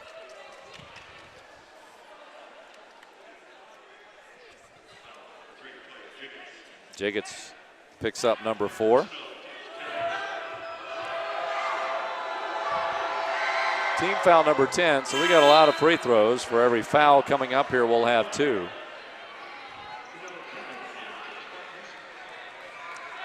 Griffin back in for Madison. Griffin make that Cannon returning to the court for the Spartans. Told this story yesterday as a miss on the free throw that Norfolk State is right catty-cornered off Virginia Beach Boulevard in Norfolk from Booker T. Washington High School, which is my alma mater. And there's a McDonald's there. Well, there was when I was in high school that you'd go in, and half of it, the color combination was the green and white and yellow of Norfolk State, and then you would have the crimson and gold Booker T there in crimson and white actually as well. So you'd have both schools are represented at that McDonald's there. It's kind of neat.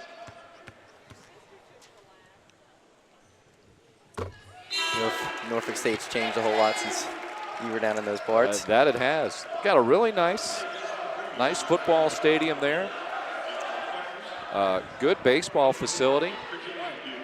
I have not been inside their gym. I'm not sure what that's like for a while. I know the women's team has played down there before. Hall with 11, so she's the third Duke now in double figures.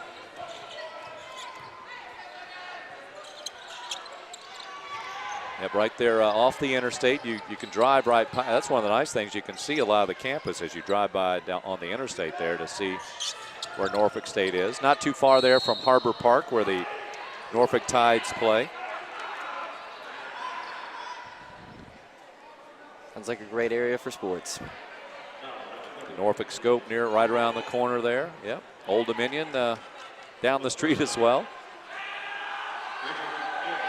Here's Gordon. She has 7. Yep, slowly working her way towards her averages. 7.7 rebounds. And Precious Hall gets the rebound for James Madison. Coach Kenny Brooks, in his 12th season, just 6 minutes away from picking up his 262nd victory. Okafor. Great inside position on that play, just over the top pass, an easy layup. She has a dozen. And the Dukes rolling on.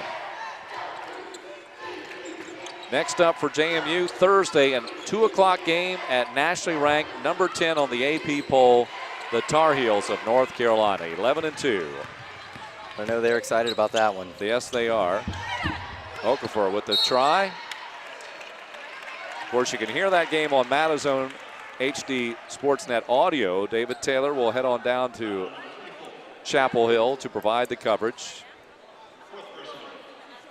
I trust also the ACC All Access from North Carolina also will be available for video at a subscription price, of course. Okafor. Thanks to our sponsors. Exactly, which we bring it to you free, thanks to the Alumni Association and all of our sponsors that you've heard from throughout today's webcast. Okafor second shot, also good. 14 for Lady. It's an absolutely wonderful afternoon for her. And Mom, too, who's been watching on Madison today.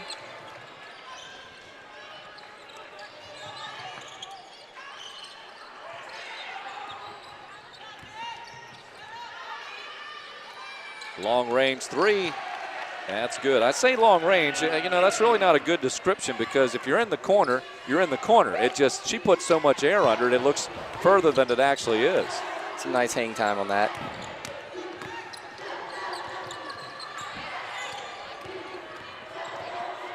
There she steps in. I think that was a three-pointer as well, just a step shy of the arc. Tatum kicks it out. Newman will try a 3. All of a sudden we got a three-point shooting contest, and Hall tries to put it back up and in. But the Dukes haven't made a three-pointer all half.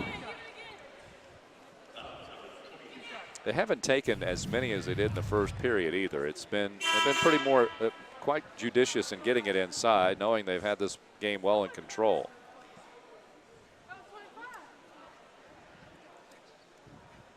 And their fouls on Janelle Cannon, her first. Hall will go to the free throw line. And the Dukes look for their 90th point. And they got it. Shame every 10 points after 79, you don't get more nuggets. That's right. Get to go back for seconds.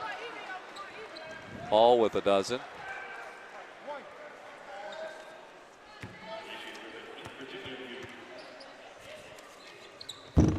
And 91 for JMU, 13 for Hall. Last time the Dukes scored 90 points, 93 against Georgia Southern here at home, almost a year ago. It was 363 days ago. They're looking like they could easily break 100.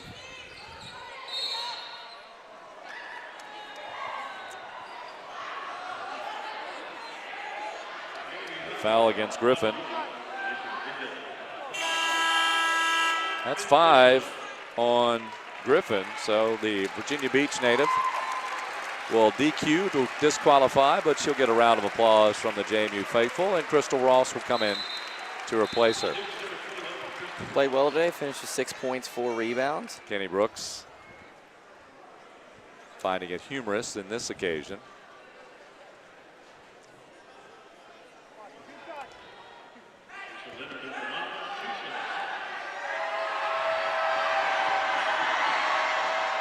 Now, the way the game is going, there's also a very good chance the Dukes could crack 100 today. And the last time the Dukes scored 100 points was against Maryland, Baltimore County, which was also playing in this tournament.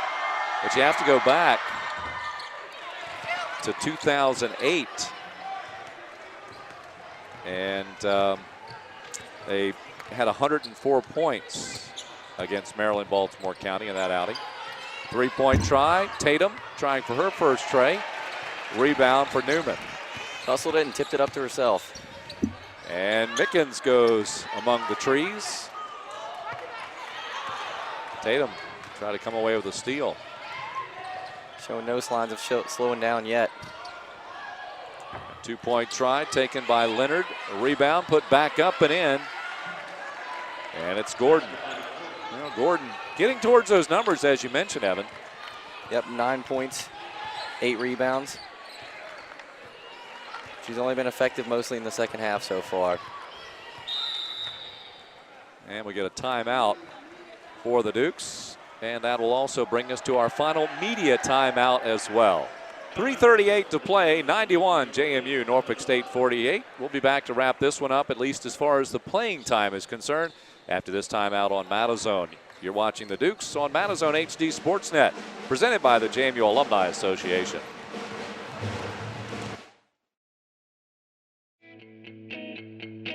I knew going to JMU would be more about just getting a master's. I just knew that it was the place for me. I feel as though that I'm a part of the institution. You will never meet a stranger. Everyone is always willing to help you out and to help you through your graduate experience here at James Madison University. The graduate school here is a great choice. The education that you receive is top-notch. It's one of the best in the country. And from here, everything is possible.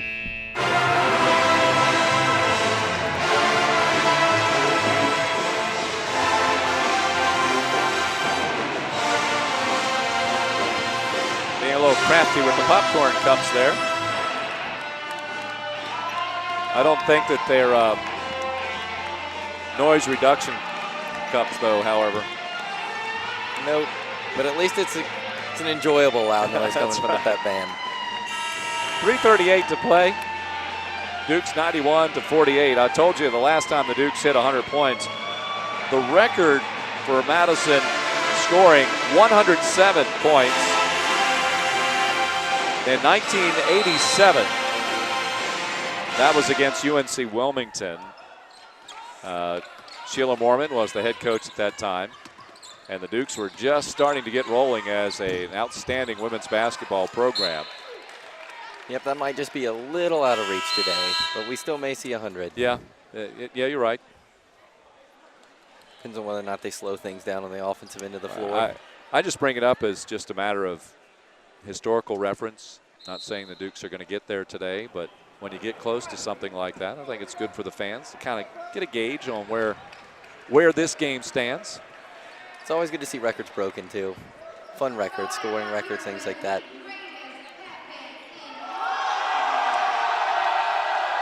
So a timeout taken on the floor. And we're going to stick it right here. Again, tonight's game, the Dukes on the men's basketball court against the Ball State Cardinals. The Cardinals 2-7, the Dukes at 4-9. Give you just enough time to go eat dinner, come back, and watch the game. Yep, I got to run to the office, get a couple of things ready for the next game.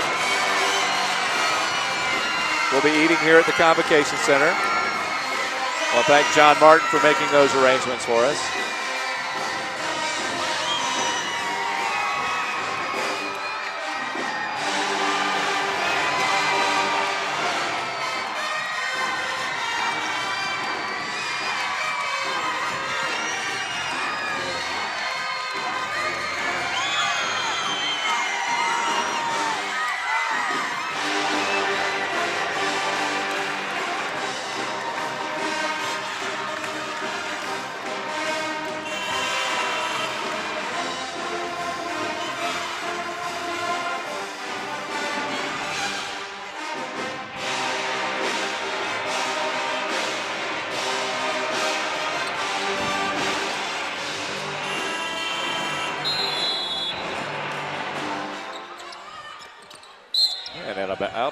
Spartans on the inbound.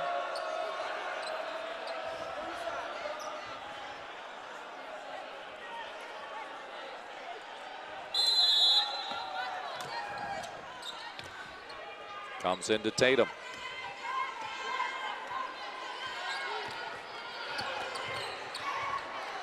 And the ball knocked out of bounds. Well, a number of former Dukes, JMU alumni with birthdays today. Former JMU infielder Joe Lake celebrating today. Former great lacrosse player Kim Griffin celebrating, as is Monica Zabel. Just recently finished up her career on the lacrosse field for the Dukes. Great defender. And also one of the all-time playmakers in JMU lacrosse history. And also, let's give happy birthday greetings to Angela Coltonborn. Her husband, John, on the athletic training staff here, was the athletic trainer for the men's team, men's basketball team, but then they decided to have twins. And when that happened, he switched over to football because it wasn't quite as travel time consuming. Being a twin, I understand how that goes. That's right, you are a twin, aren't you? I keep forgetting that every time your brother walks into the office. He really got me earlier this year. And I think he knew it too. Oh yeah. You guys played it very well. You gotta enjoy that when you can. And Muff Vickens with a three. She knew that was going in the second she let go of it. That's her first three-pointer of the season. Dukes 94-48. Guathme swats the ball away as Lawrence comes back up with it. 2 minutes to go.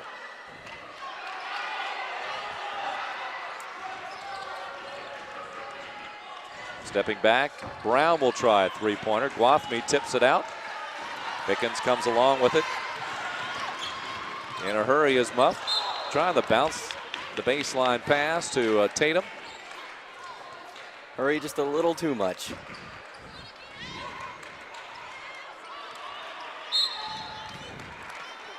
Norfolk State maintaining possession.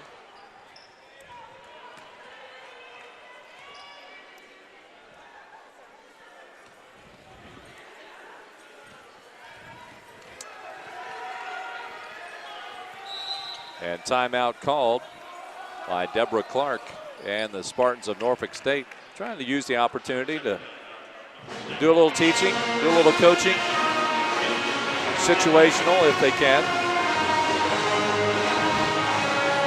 Make the most of the situation.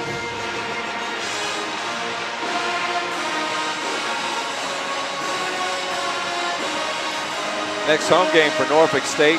They got a while. As I mentioned, they're in the midst of this 5-game road swing. Next home game will be Saturday the 18th against Morgan State. Back-to-back home games. In the MEAC, they play Saturday Mondays. So Morgan State, Coppin State at home the 18th and 20th. Then on February 10th and the 15th, that's a Monday, Saturday, Howard and Hampton. And they'll end up at home in early March with Maryland Eastern Shore and North Carolina Central. Used to playing on Mondays. This is Duke's first game on a Monday this season. Yes. It's not quite as crazy the days. There was a time before a lot of the conference movements where there was a really good pattern. You knew the men played on Wednesday and Saturday, the women played on Thursday and Sunday in the conference. But then when a lot of the conference alignments changed and NBC television got involved, all of a sudden you could be playing any day of the week. And last year was just, hey, one weekend you'd play on a Sunday night, then you play on a Monday or a Tuesday evening, and you could be anywhere at any time. It wasn't quite as predictable. It wasn't quite as routine for the travel and for the team was concerned. And that can be a little tough on everybody. It really can. It doesn't. It sounds like a simple thing, but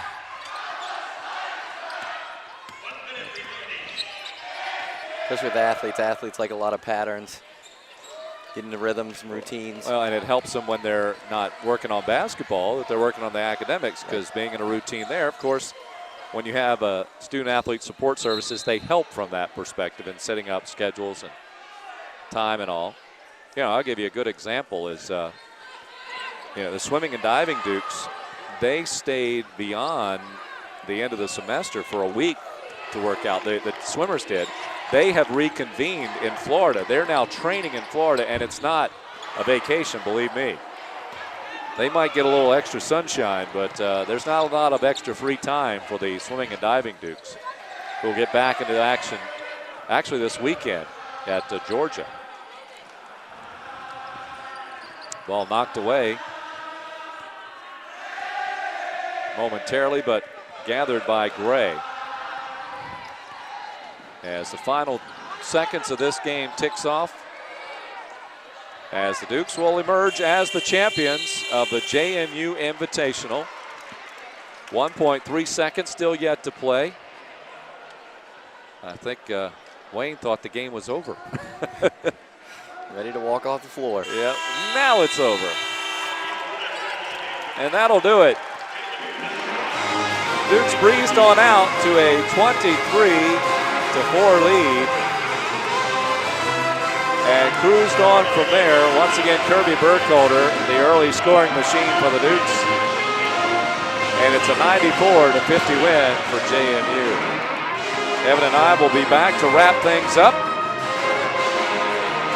as Coach Kenny Brooks is about ready to get a congratulatory hug from his youngest Gabby. And a couple of smiles from the team as well. 94-50. Back with our wrap-up right after this timeout. You're watching JMU Women's Basketball on Madison HD Sportsnet, presented to you by the JMU Alumni Association. Visit the James Madison University Bookstore, your source for all things JMU. Get your official Duke gear. Open after every football game.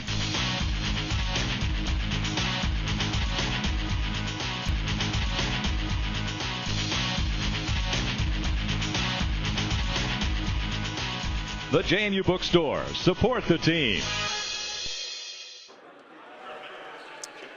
There's the championship trophy about to be presented to the JMU Dukes. Yep. Oops, heads up there, Jiggets. Don't want to drop that trophy. No, don't want to drop it. Not sure they have a replacement. Toya having a hard time standing up there.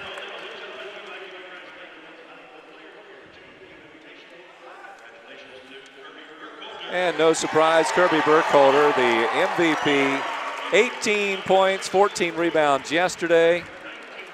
And today, she finished with 22 points, a modest 5 rebounds, 2 assists, and she also had a steal. She did all that in a mere 25 minutes. 6 for 14 from the field, 4 for 12. Toya Jiggets and Lauren Okafor also named to the all-tournament team. And they mentioned somebody from Norfolk State, and I apologize, I missed that. Did you hear that? I didn't catch it. I do apologize that we did miss that. It may have been Gordon. She did finish with 9 points. And she had 11 points yesterday. Yep, and 8 rebounds. So, yep, she's probably the one, although Quenisha Leonard had a good game today, a double-double of 12 points and 10 rebounds. 32.1% shooting for Norfolk State. 3 of 9 on three-pointers at the free throw line. 13 of 24, 54% for the Dukes. They shot 46.3%. 30.4 on three-pointers, 7 of 23, 76% at the free throw line, 25 of 33. Dukes led from wire to wire in this ball game as the Dukes improved their record to now 10-3, while the Spartans of Norfolk State, they suffer the loss and fall to 5-7. Evan, final comments on today's victory for the Dukes?